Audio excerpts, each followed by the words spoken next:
Bonjour et bienvenue sur jcompris.com. Alors dans cet exercice, on va s'entraîner à additionner des fractions et à écrire le résultat sous la forme d'un nombre entier. Donc maintenant, comme d'habitude, appuyez sur pause, essayez de faire tout seul cet exercice et on se retrouve juste après pour la correction. Donc allons-y, corrigeons cet exercice. Alors je rappelle que pour additionner des fractions qui ont le même dénominateur, c'est-à-dire le même nombre en bas, comme ici, eh bien pour les additionner, on garde ce dénominateur et en haut, au numérateur, on additionne les deux numérateurs. Donc ici, les deux fractions ont le même dénominateur, donc pour les additionner, on garde ce dénominateur, 7, et en haut, au numérateur, on additionne les deux numérateurs, et donc on fait tout simplement 5 plus 2. Et maintenant, il n'y a plus qu'à calculer, 5 plus 2, ça nous fait 7, et donc au final, ça nous fait 7 septièmes. Et on doit écrire le résultat sous la forme d'un nombre entier. Et on n'oublie pas qu'une fraction, c'est une division. En fait, ça veut dire 7 divisé par 7. Et 7 divisé par 7, ça fait 1. Donc voilà le résultat du petit a.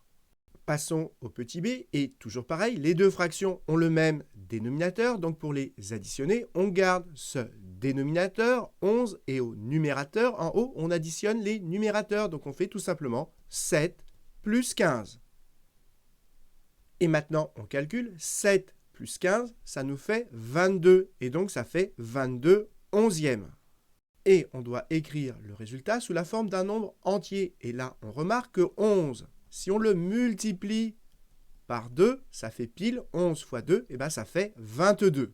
Et on n'oublie pas qu'une fraction, c'est une division. 22 onzièmes, ça veut dire 22 divisé par 11. Et donc, on se pose la question, dans 22, combien de fois je peux mettre 11? Mais comme 22, c'est le double de 11, eh bien, dans 22, 11, je peux le mettre 2 fois. Et donc, 22 divisé par 11, ça fait 2.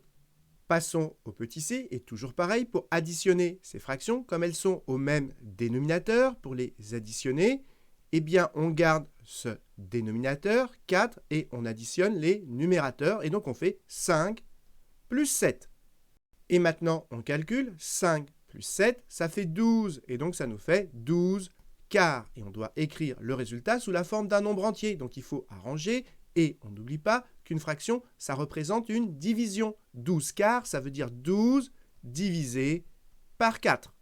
Et 12 divisé par 4, ça veut dire combien de fois on peut mettre de 4 dans 12? Eh bien, on peut le mettre 3 fois. 12 divisé par 4, ça fait 3. Voilà qui termine cet exercice. Donc voilà, j'espère que vous avez bien compris et comme d'habitude, si vous avez apprécié cette vidéo, n'hésitez pas à la partager et à la liker.